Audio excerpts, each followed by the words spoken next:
letting woto. You want them to come in and support you. Really? There's no respect. You didn't respect them, at least. Timo, one quick one. Yeah.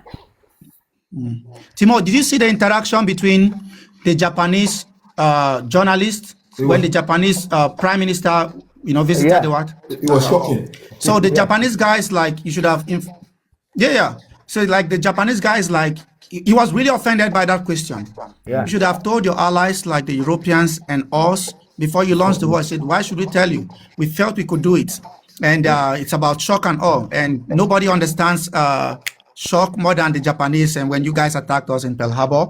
So basically, the Japanese that even said they were going to help America, Trump is right there. The prime minister or the president is right there. And they're throwing them under the bus. I'm proud of the Europeans because Trump have emasculated these Europeans, called them fat and weak. He said all sort of epithets he's used against them. And now they are showing him that the same. Remember what he did to Zelensky? Zelensky sat in that Oval Office. They treated him like a child. Damn. And what did Zelensky say? I'm not the biggest fan of Zelensky. What did Zelensky tell him? He fought back, yeah. We know now you have, go and watch the video, guys. He said, we know you have a big ocean between us and that you are safe now, but very soon you also feel what we are feeling. And rightfully so, they are feeling it now. They know what, and now they are begging the Ukrainians to come and help them with the Shahid. We need to really understand what the Iranians did with the Shahid drone. Everybody's producing drones.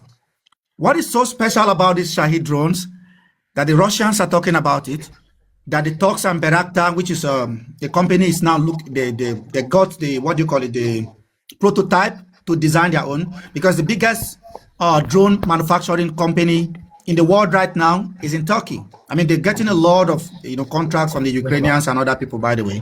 So you can check up the name, it's Bayraktar. And at the end of the day, the Americans, have brought this upon themselves. Again, my question before I stop is, where does this end? Do you guys think that the Americans will say enough is enough and leave? Or will Trump decide to do amphibious landing on Kag Island to prevent the blockage of the Strait of Hormuz? No, for me, It's really complicated. It's complicated, but for me, I think the Kag Island, because one of the Iranian commander came out, I think 3 days ago, and they said if that they've been given full permission and authority to make decision in case the enemy try to occupy any one of the island, and they will revisit. Sam, I know you know about it. He said then they will revisit the doctrine of the separate provenance of Iran, which means they are all going to start acting individually and defend every single island. Now, I don't think Donald Trump will be naive enough to put boot on any island, because Iran would destroy. They would destroy. What are you talking about?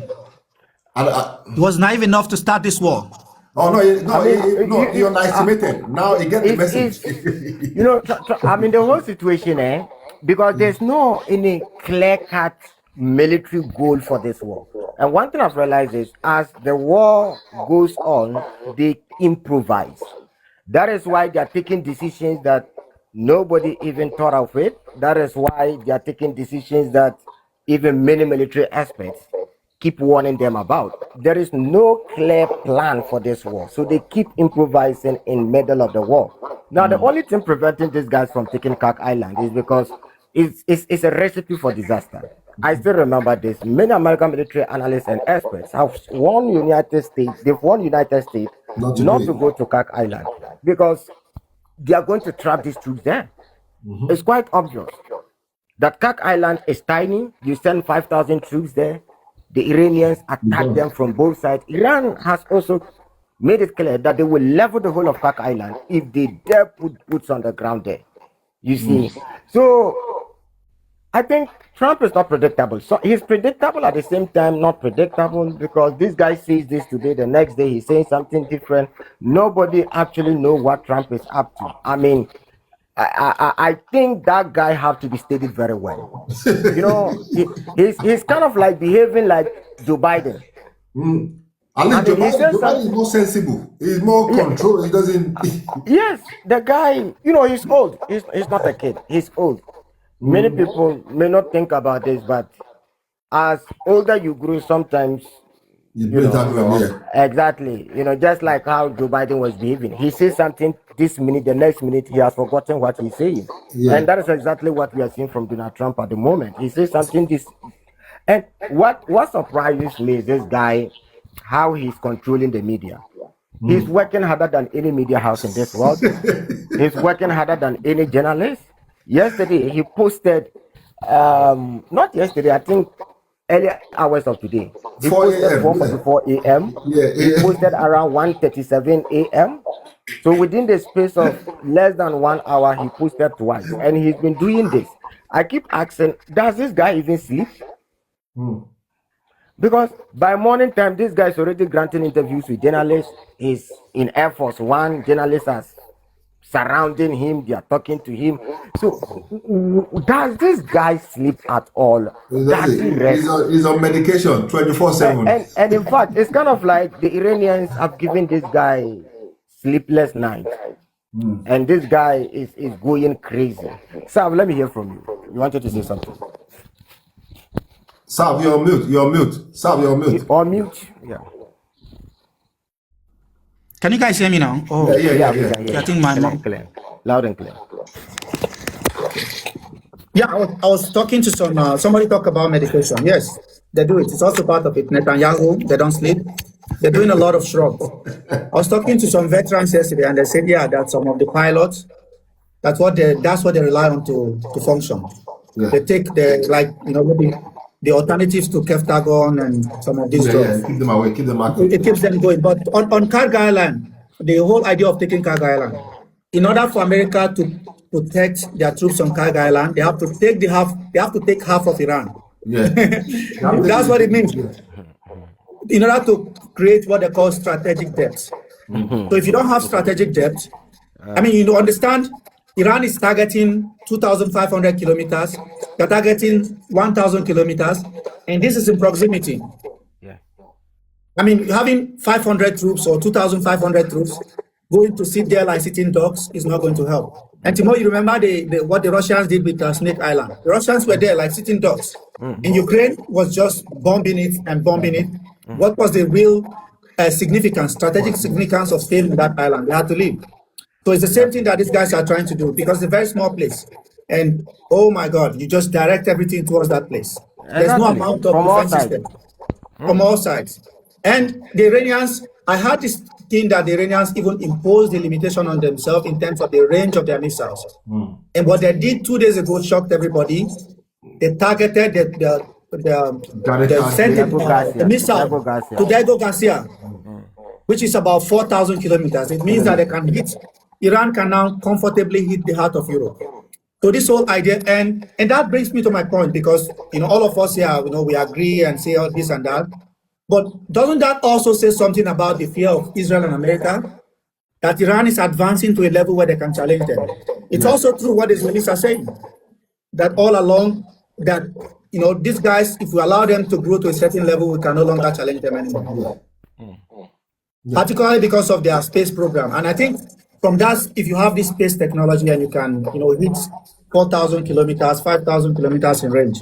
And this is why, they were able to hit the Karga Island. Yeah. Simo, I was saying to somebody yesterday, because they didn't understand. They didn't understand. I was saying to them that United States does not have hypersonic missiles. The only two countries that have them is Russia and China. And Iran. People still believe Iran also have it. They have the Fatah 1, Fatah 2. Yeah. So I don't know how people don't. I don't know. Maybe it's that the people do this out of ignorance, just to see your reaction, or I don't understand. They can't believe that. People always base American analysis on their military budget, right? Because just let me help you with some figures here. America spent close to $1 trillion annually, and the whole military budget of Iran is around $10 billion annually. So this is like times 100, right? Just look at the gap. So people can believe, or they find it difficult to believe, that looking at American military budget and them not having some certain weapons, they think that United States have them. well, they don't. So it's very difficult for you to convince them. I can mention the Russians have the zircon, which is it is I don't know how to put this. Just works like a tomahawk, right? The zircon, but the only difference is a hypersonic missile. They have the Kinjal, it's a hypersonic missile. They have the Avanga hypersonic missile. They have the Boroviznik first nuclear powered missile. They also have what is the other one? Say? I mean, there is also another one that they use. Orishnik, very good. They also have the Orishnik. You understand? So they have some couple of weapons that Americans don't. But when you tell people, they will not believe just because of America's big military budget, right? In fact, if military budgets win war, then America shouldn't be fighting now. Yeah, but the Russians are the best when it comes to rocket science. They invented rocket science. The Americans learned from them. And if you look at the countries that are performing well in that, and they even gave some of those technologies to the DPRK. They gave the technologies to China and Iran, so I'm not surprised. Russia does not have the financial power of America, but they see what they can do with the little resources they have. The Russians are the soul and heart of rocket science.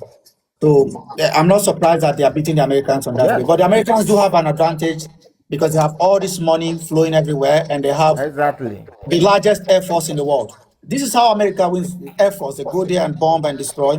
And in most cases, when they want to take territory, they can't hold it. Thank you. So I think we're going to call it a day for today because we'll be